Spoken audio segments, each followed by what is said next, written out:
What Pelican Bay prisoners really eat. Inside the food system of California's most feared facility.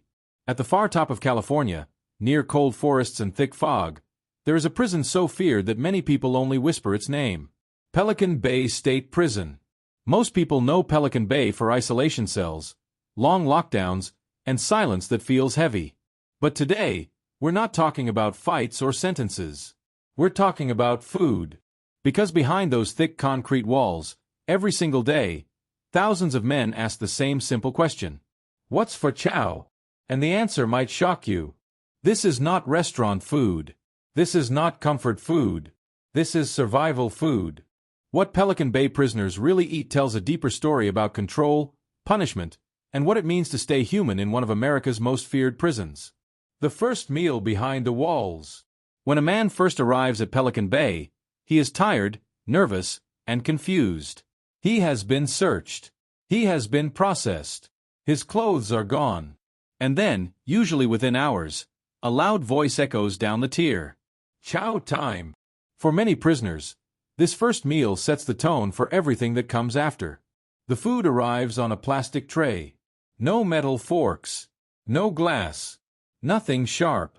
Just plastic. On that tray there is usually a scoop of starch, like rice or potatoes. A small portion of protein, often soy-based. One vegetable, usually boiled until soft.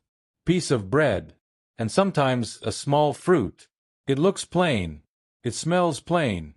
And it tastes even plainer. Many prisoners say the food is not meant to taste good. It is meant to meet the minimum.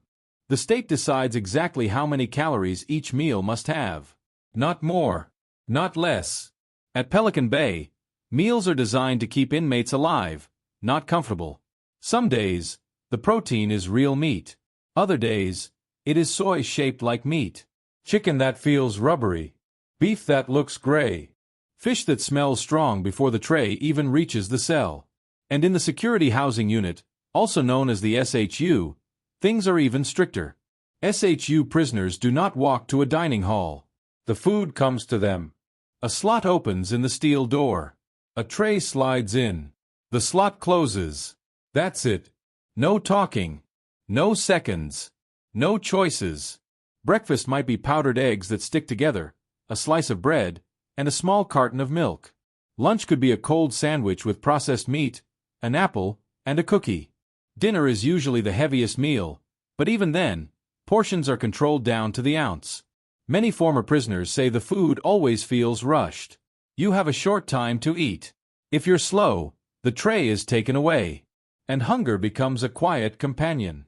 But here's the part most people don't know. Food at Pelican Bay is not just about eating. It's about power. Because when the prison locks down, everything changes.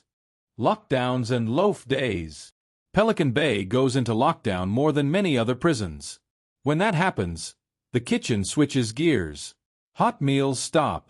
Instead, prisoners receive what is called a bagged meal. Inside the bag, 2 slices of bread, a packet of peanut butter or processed meat, a piece of fruit, and sometimes a small snack cake.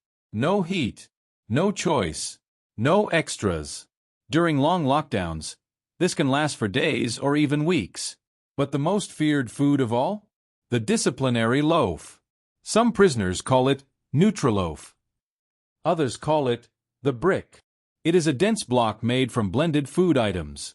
Vegetables, grains, protein, all mashed together and baked. It meets nutrition rules. But it does not look like food anymore. Prisoners say it tastes bland, dry, and heavy. It is usually given as punishment, not as a normal meal. And when a man receives that loaf, he knows something important. Food is no longer about hunger. It is about obedience. And yet, even inside Pelican Bay, prisoners find ways to survive, adapt, and take control of what little they can. Because the official meals are only part of the story. Behind the scenes, another food system exists. One built from trade, creativity, and desperation. And it all starts with the prison canteen. The canteen, where food becomes currency. Inside Pelican Bay, the canteen is not just a store. It is power. It is hope. It is survival. Once every few weeks, prisoners who are allowed can order items from the canteen. This depends on their custody level, behavior, and whether the prison is on lockdown. If you're in the SHU, your list is very small. If you're in general population, you might get a few more options. But nobody gets much. Common canteen food includes ramen noodle soups, small bags of chips, tuna packets, peanut butter, crackers, coffee, candy bars, powdered drink mixes, no fresh meat, no fresh vegetables, no hot meals. Everything is dry, processed, and meant to last. To someone on the outside, this looks like junk food. But inside Pelican Bay, these items are gold. A single pack of ramen can be traded for favors. 2 soups might equal a haircut. Coffee can settle debts. Prisoners learn fast that food is money. And ramen becomes the most valuable item of all. Why? Because it can be turned into something else. With hot water, crushed chips, tuna, and seasoning packets, prisoners create what they call spreads. A spread is a homemade meal shared between cellmates or friends on the tier. It takes time, teamwork, and trust. Someone saves noodles. Someone saves tuna. Someone gives up their chips. When it's done, the spread feels like a feast. Former prisoners say spreads are not just about hunger. They are about feeling human again. For a short moment, you're not just an inmate number. You're someone sharing a meal. But not everyone gets access to the canteen. And for those men, food becomes a daily struggle. Hunger, weight loss, and the body's response. Many prisoners arrive at Pelican Bay already thin. Some leave even thinner. Former inmates have described losing 20, 30, even 40 pounds during long stays, especially in the SHU. The food technically meets calorie rules. But calories don't tell the full story. Meals are repetitive. Protein is limited. Fresh food is rare. And hunger doesn't just live in the stomach. It lives in the mind. Prisoners talk about thinking of food all day. They remember meals from childhood. They dream about hamburgers, pizza, and real fruit. Some men eat slowly to make the meal last longer. Others save bread to eat later at night. Some trade food away and regret it when hunger hits. And during long lockdowns, when bagged meals repeat day after day, morale drops fast. Food becomes something to endure, not enjoy. This affects behavior. Short tempers, low energy, depression. Guards know this. The prison knows this. Food control keeps order. But it also breaks people down quietly. And yet, Pelican Bay has rules. Strict rules. And breaking food rules can bring serious consequences. When food gets you in trouble. In Pelican Bay, food is controlled down to the smallest detail. You cannot keep too much. You cannot cook openly. You cannot trade too visibly.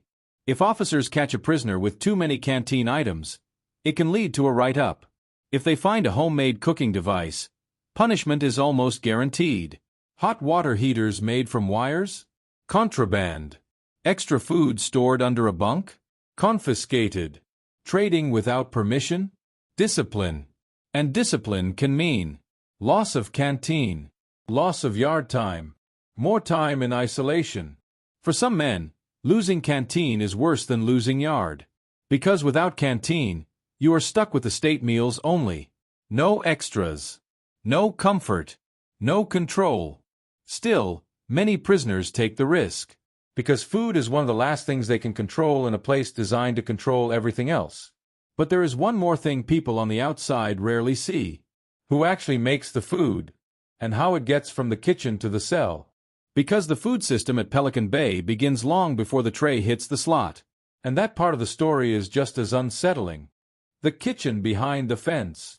Deep inside Pelican Bay, far from the public eye, is the prison kitchen. This is where every meal begins. The kitchen is loud, hot, and tightly controlled. Large metal doors. Long stainless steel tables. Industrial ovens that never seem to cool down. And the people cooking the food? Other prisoners. In California prisons, inmate kitchen workers are paid very little, often just a few cents per hour. Some do it for the money, Others do it to escape their cells for a few hours a day. Kitchen jobs are considered valuable. They come with movement. They come with human contact. Sometimes they come with leftovers. But working in the kitchen at Pelican Bay is not easy. Every movement is watched. Every tool is counted. Every ingredient is tracked. Recipes are not flexible. Everything is measured. How much rice per inmate? How much protein per tray? How many slices of bread? If food goes missing, the kitchen crew can be punished. Many former kitchen workers say the food quality starts low before it even gets cooked. Frozen meat arrives in large boxes. Vegetables are often canned. Fruit may already be bruised. The goal is not taste. The goal is speed and cost. Once meals are prepared, they are loaded onto carts. For general population, trays are rolled to the chow hall. For SHU inmates, meals are sealed and transported to the housing units. By the time the food reaches the cells, it may already be cold. And no matter how it tastes, there is no sending it back. But sometimes, the food itself becomes a problem. Spoiled food and silent complaints. Many former Pelican Bay prisoners tell the same story.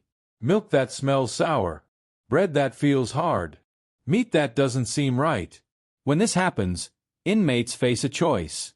Eat it anyway, or go hungry. Complaining is risky. If a prisoner refuses a meal too often, staff may mark it as meal refusal. Too many refusals can lead to medical concerns, but it can also bring attention that prisoners don't want.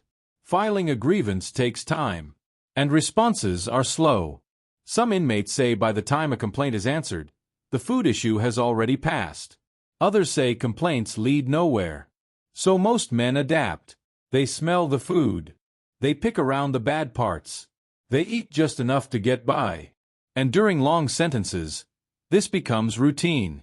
But food at Pelican Bay is not always the same. There are rare days that feel different. Days when morale shifts just a little. Holidays. Small changes. Big meaning. On certain holidays, Pelican Bay serves what they call a special meal. Thanksgiving. Christmas. Sometimes the 4th of July. The portions may be slightly larger.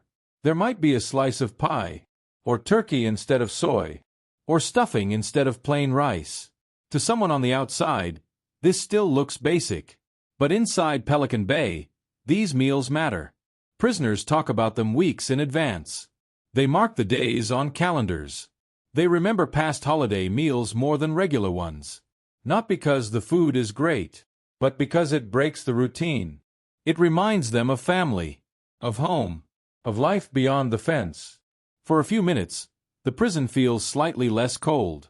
But when the tray is taken away, reality returns fast. Steel doors, concrete walls, silence. And for many men, food remains the clearest reminder of where they are. Because in Pelican Bay, what you eat is not just a meal. It is a message. And that message is simple. You are being kept alive. Nothing more. And yet, there is one last layer to this story. How food connects to mental survival. How men use meals to mark time. And how something as small as a packet of ramen can keep a person going for years. That's where this story goes next. Food as a clock. How meals mark time. Inside Pelican Bay, time moves differently. There are no phones to check. No schedules on the wall. No normal sense of day and night. For many prisoners, food becomes the clock. Breakfast means the day has started. Lunch means you've made it halfway. Dinner means another day is almost over. Men count their lives in meals. How many trays until court? How many chows until my review? How many dinners until my family visit? When you live in a cell for 22 or 23 hours a day, meals become events. Even bad food becomes something to look forward to. Because it breaks the silence. Because it means you're still here. Some prisoners save parts of their meal to eat later, just to stretch the day. Others eat everything right away, afraid of hunger later that night. And when a meal is late, stress spreads fast. Was there a fight? A lockdown? Did something go wrong? Food delays create tension. Because when food stops, fear starts. sharing food, sharing survival. In a place built to isolate people, food brings them together. Cellmates share. Tier neighbors trade through doors. A packet of coffee slides under a door. A piece of bread is saved for someone who didn't get a tray. These small acts matter. They build trust in a place where trust is rare. For prisoners who have nothing else, sharing food becomes a form of kindness. Some men refuse to eat spreads alone. They wait until others can join. Because sharing a meal, even a simple one, reminds them they are not alone. Former inmates often say they remember who shared food with them more than anything else. Food becomes memory. Food becomes loyalty. Food becomes survival. But there is also a darker side. If you borrow food and can't pay it back, problems start. Arguments, threats, fights. So many men learn to eat quietly, to own nothing, to stay invisible. Because in Pelican Bay, even food can be dangerous. Release, memory, and the first free meal. When a man finally leaves Pelican Bay, the first meal outside feels unreal. Menus are overwhelming. Choices feel strange. Portions look huge. Some former prisoners eat slowly, even years later. They still save food without thinking. They still feel nervous when meals are late. And many say they can never forget prison food. The smell of powdered eggs. The taste of soy meat. The sound of a tray sliding through a slot. Food stays with them. Because Pelican Bay didn't just control their bodies. It controlled their hunger, their routines, their sense of normal. And that's why what prisoners eat inside Pelican Bay matters. Not because it is shocking, but because it shows how power works in quiet ways. Through portions, through schedules, through hunger. And this story doesn't end here. Because there is still one more truth left to tell. How food connects to hope. And how even in one of America's most feared prisons, hope finds a way to survive. Just not the way you might expect. Hope on a plastic tray. Hope in Pelican Bay does not look big. It does not arrive loudly. It does not change the rules. Hope looks small. It looks like an extra apple on a tray. It looks like a guard forgetting to take a milk carton. It looks like a cellmate saving you half his ramen. 4 men locked in concrete cells. These moments matter more than people realize. Some prisoners say the best meals they ever had were not about taste.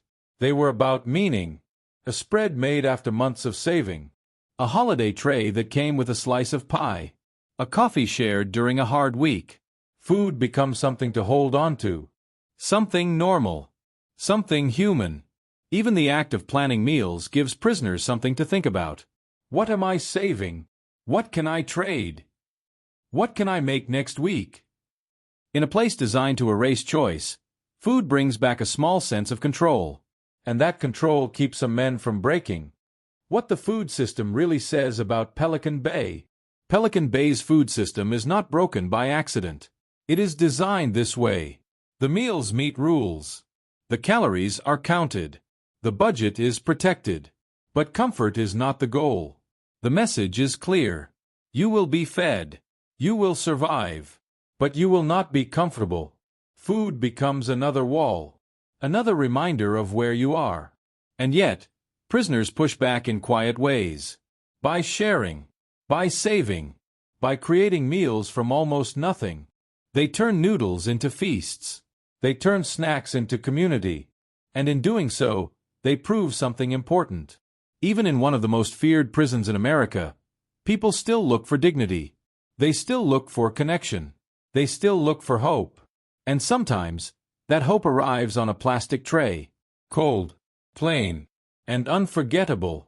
This story is not finished. Because there is still more to uncover. What happens when food becomes a form of protest? How hunger strikes changed Pelican Bay forever. And how meals became a voice when prisoners had none. When food becomes a weapon of protest. At Pelican Bay, food has always been about control. But one day, prisoners decided to take that control back. Not with violence. Not with riots. But with refusal. They stopped eating. In 2011, inside the security housing unit, men locked in small concrete cells made a quiet decision. They would not touch their trays. No breakfast. No lunch. No dinner. This was a hunger strike. For many prisoners, refusing food was the only voice they had left. They were protesting long isolation, harsh conditions, and a system that kept them locked away for years with little hope of release. Guards slid trays through the slots. The trays came back untouched, day after day. At first, the prison thought it would end quickly. Most hunger strikes do. But this one didn't. The body without food. As days passed, hunger turned into pain. Stomachs burned. Heads ached. Energy disappeared. Some men became dizzy just standing up. Doctors checked on them regularly. Weight dropped fast. 10 pounds. 20 pounds. More. The prison still offered food. The trays kept coming. But the men refused. Because this time, food was not survival. Food was protest. For prisoners who had lived under food control for years, refusing to eat was the strongest message they could send. It said, "You control our cells. You control our time. But you do not control our bodies." Some men were moved to medical units. Others were watched closely for signs of collapse. Family members on the outside began to worry. And slowly, word spread beyond the prison walls. When the outside started paying attention, advocates, lawyers, journalists, they started asking questions. What was happening inside Pelican Bay? Why were men willing to starve themselves? The hunger strike grew. At its peak, thousands of prisoners across California joined in solidarity. Some refused meals fully. Others skipped certain meals. Food, once a tool of control, had become a spotlight. The prison could no longer ignore it. Officials said the meals were adequate, that rules were being followed. But the images told a different story. Thin bodies, weak voices, men who looked like they were fading, and all of it centered around one simple thing: food. Small changes, big impact. Eventually, the hunger strikes forced change. Not overnight, not perfectly, but change came. Policies were reviewed. Isolation rules were questioned. Some prisoners were moved out of long-term solitary confinement. The food didn't suddenly become better, but its meaning changed. Food was no longer just something given. It was something that had power, something that could speak. For many prisoners, the hunger strikes became a moment of pride.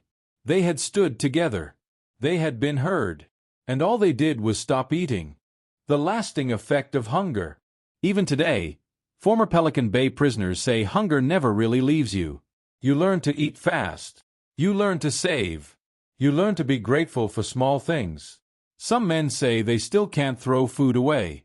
Others say they always need snacks nearby, just in case. Pelican Bay taught them that food is never guaranteed. That meals can be taken. That hunger can be used. And that lesson stays forever. Because the food system at Pelican Bay continues to change. New rules. New oversight. New questions. And behind those walls, men are still waiting for the sound of a cart rolling down the tier. Still listening for the slot to open. Still wondering what will be on the tray. What today's meals really look like. Today, Pelican Bay is not exactly the same as it was years ago. Some rules have changed. Some housing units are different. Some prisoners are no longer in extreme isolation. But the food still follows the same idea. Meals are planned far away from the prison, by budgets and nutrition charts. Not by taste. Not by culture. Not by comfort. Breakfast is still simple. Powdered eggs or oatmeal. Bread or a small pastry. Milk in a carton. Lunch is still light. Cold sandwiches. Processed meat. Fruit that may or may not be fresh. Dinner is still the main meal. Rice or pasta. A protein that is often soy-based. One cooked vegetable. For prisoners, the question is never, will it be good? The question is, will it be enough? Some days it is. Some days it isn't. And when it isn't, men turn back to the same survival methods they've used for years. Saving. Trading. Sharing. Because even with small improvements, hunger still lives in the background. Food and identity inside the prison. Inside Pelican Bay, food also connects to identity. Different prisoners have different needs. Some have religious diets. Some have medical diets. Some are vegetarian by choice or by rule. But special diets are not always respected perfectly. Mistakes happen. A wrong tray. Missing items. Cold food meant to be hot. When that happens, prisoners feel ignored. Because food is personal. It touches culture, belief, health. For some men, refusing certain foods is the last way they can stay true to who they are. And when those needs are not met, it hurts more than hunger. Feels like being erased. The sound of the cart. Ask any former Pelican Bay prisoner what sound they remember most. Many will say the same thing. The food cart. Metal wheels rolling on concrete. A slow squeak. A stop at every door. That sound means life is still moving. It means someone remembers you're there. Even if the food is cold. Even if it tastes bad. That sound breaks the silence. And silence is the hardest thing to live with. Some prisoners say they used to sit up straight when they heard it. Some paced their cells. Some prayed the food would be better than yesterday. Because when everything else is taken away, even small hope feels big. Why this story matters. What Pelican Bay prisoners eat is not just about prison food. It's about how systems treat people when the world is not watching. It's about how hunger can be used to control, but also to resist. It's about how something as simple as a meal can carry fear, power, memory, and hope all at once. And it reminds us of something important. Every tray belongs to a human being. Someone with a past. Someone with thoughts. Someone with hunger. And until those walls disappear from their lives, food will remain one of the strongest forces inside them. The last tray. At Pelican Bay, food is never just food. It is a message. It arrives on plastic trays, through steel doors, carried by carts that echo down silent halls. It follows rules written far away, measured in calories and cost, not comfort. But every tray tells a story. A story of control. A story of survival. A story of men who wake up every day and wait for a meal not because it tastes good, but because it means they are still alive. Inside one of America's most feared prisons, hunger is constant. Choice is rare. And dignity is hard to hold on to. Yet somehow it survives. In shared ramen. In saved bread. In a cup of coffee passed under a door. In a meal refused as an act of protest. Food becomes memory. Food becomes time. Food becomes hope. And when a man finally leaves Pelican Bay, he doesn't just carry the weight of concrete walls and locked doors with him. He carries the sound of the food cart. The smell of prison meals. The feeling of never knowing if it will be enough. Because long after the gates close behind him, the hunger remembers. And so should we. If this story made you see prison life differently, share it. If it made you think, leave a comment. And if you want more real stories from behind the walls, subscribe. Because the truth is often hidden in the quietest places. And sometimes, it's sitting on a plastic tray.